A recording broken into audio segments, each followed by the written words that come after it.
previa a lo que va a ser la asunción también. 20 años en el poder, rodeado de corrupción e impunidad. No hace falta que lo diga yo, que lo diga vos. Ya los hechos lo demuestran. Y no solamente vamos a hacer como un recuento, ya lo habíamos hecho nosotros, pero ahora vamos a alargar un poquitito y agregar otros elementos de... No se trata solamente de los audios de Óscar González Daer. Mucha gente cree que eso fue finalmente el tema más importante que tiene que ver con corrupción que lo rodeó a él, sino él viene ya de años arrastrando denuncias que tienen que ver con irregularidades, con corrupción, con tráfico de influencias. Y queremos recordarle acá justamente los antecedentes que tiene el legislador. Así que vamos a ver la primera placa. Año 2003, Auto Mau. Siendo presidente de diputados y del jurado de enjuiciamiento de magistrados, fue investigado por la supuesta posesión, ¿verdad?, irregular de un vehículo, el famoso caso Mau, Auto Mau, creo que era un Mercedes, creo que era, Sí. o un BM. Empezó, no, el BM era de González Macchi. El BM era el entonces presidente de la República, Sí. Luis Ángel González Macchi. A esto le siguieron el Mercedes-Benz, que estaba bajo el mando del señor González Daer, Sí. entonces diputado. También hubo otro BMW de parte de otro miembro del Consejo de la Magistratura que terminó siendo destituido, Sí. él, pero, ups, curioso, González Daer se salvó. Es así, vamos a ver. Y el que lo imputó, el fiscal de entonces, ahí vamos. Exactamente. Ahí ¿verdad? vamos, ¿qué pasó? Justamente lo teníamos acá porque había una Sí. entrevista que le había hecho y contó detalles, Alejandro Nissen, que antes nunca había contado, ¿verdad?, los pormenores, ¿verdad? Así mismo. Sigamos con el caso del Auto Mau, ¿verdad? Porque en el 2003 también la Cámara de Diputados rechazó el pedido de desafuero que tenía hecha, la investigación fue hecha por el ex fiscal Alejandro Nissen, quien ya sospechaba que este lujoso auto entró de contrabando, ¿verdad?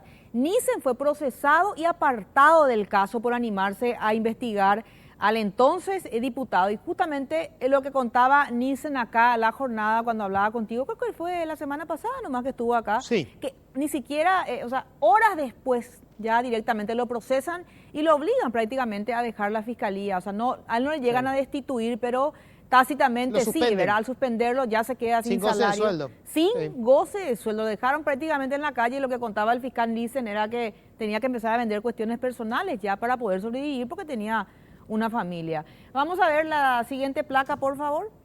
Año 2010, evasión de impuestos.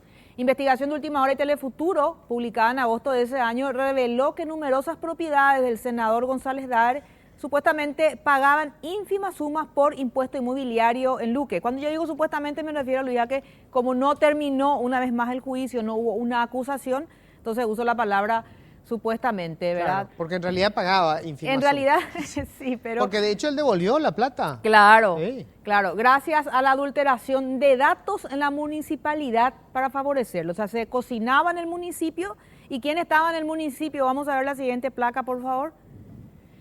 En el municipio, el mecanismo para la evasión fue la adulteración de datos en el sistema informático de la comuna luqueña, donde una considerable cantidad de inmuebles de gran envergadura pertenecientes al legislador pagaron tarifas correspondientes a terrenos baldíos. Esa era la jugada, o sea, pagaba por todas sus propiedades. Sí. Pero él no contaba que había ya viviendas Claro. lujosas, sino terrenos baldíos nomás. Subdeclaraba. Exactamente.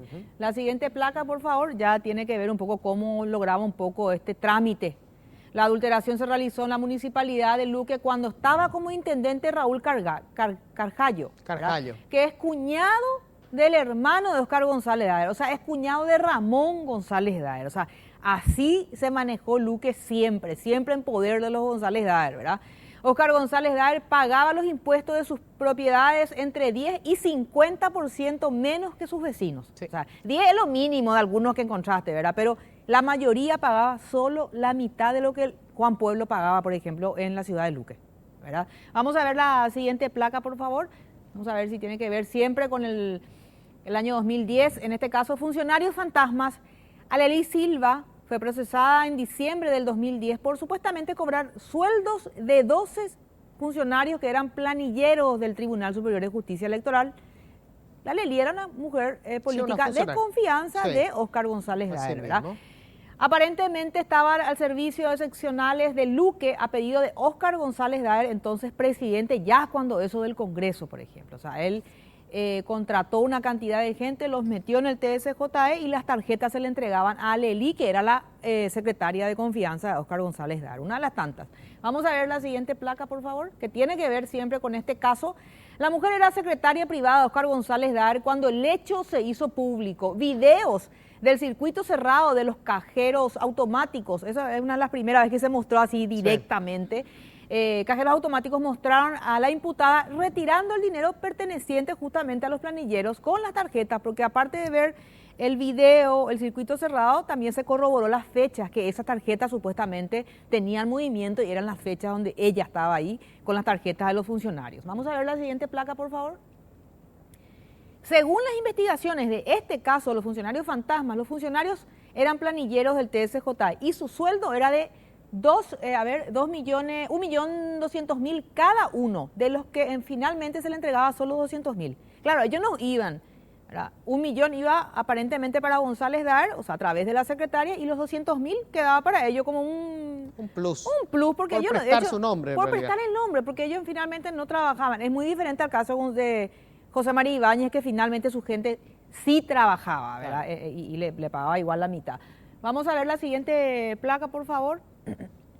El fiscal Eduardo Casenave comentó justamente a última hora que luego de la feria judicial a inicios del 2011, meses después de empezar esta investigación, sorpresivamente le suspendieron y le apartaron del caso. Directamente lo sacaron de un plumazo a Casenave. También investigando a Óscar González Dar. 2015, tarifa mínima de la ANDE, este caso, ¿verdad? Para no dejar pasar nomás la factura de una de las casas del senador Colorado, situada en la calle Luis Alberto Herrera en Asunción, evidenciaba que aunaba la tarifa mínima de la Administración Nacional de la ANDE. Creo que en la siguiente placa tenemos un monto inclusive sobre este caso. La imagen de la boleta a nombre de Óscar González Dar se hizo viral en junio del 2015. El monto que debía abonar era solamente de 95.000, cuando en esa zona mínimo 500.000 una residencia como esa, en ese año, ¿verdad? Y la siguiente placa tiene que ver justamente de que él nunca quiso hablar de esa boleta, ¿verdad? La veracidad de este documento nunca fue confirmada, ni desmentida, ni rebatida por el parlamentario, quien evitó conversar con los medios respecto a eso, porque se publicó, se mostró, se buscó su versión y no quiso hablar. Entonces, podemos pensar en esto que calla otorga, tal vez, ¿verdad? 2017, audios. Esto fue lo último, lo que finalmente hizo que explote el caso González Dar, audios del jurado de enjuiciamiento. En una sesión extraordinaria realizada el 25 de diciembre del 2017, la Cámara de Senadores le retiró su investidura por el uso indebido de influencia fehacientemente comprobado, ¿verdad? En noviembre habían saltado los audios. En diciembre ocurre esto, constituyéndose un hecho sin precedentes en el periodo democrático de nuestro país, en la historia de nuestro país, de hecho, que le saquen la investidura, por ejemplo, ¿verdad?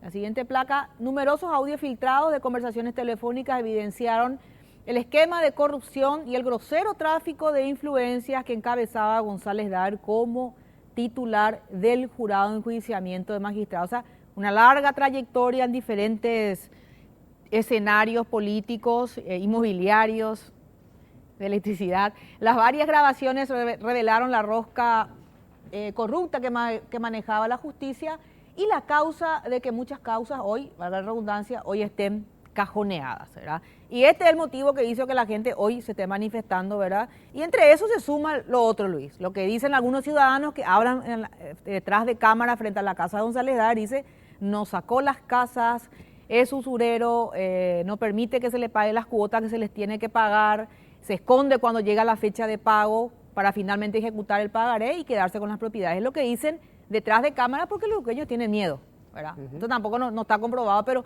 es la versión más fuerte de Luque y alegan que por ese motivo él tiene más de 125 propiedades a través de la usura, ¿verdad? Que no hay, por cierto, ninguna denuncia al respecto sobre ese caso, ¿verdad?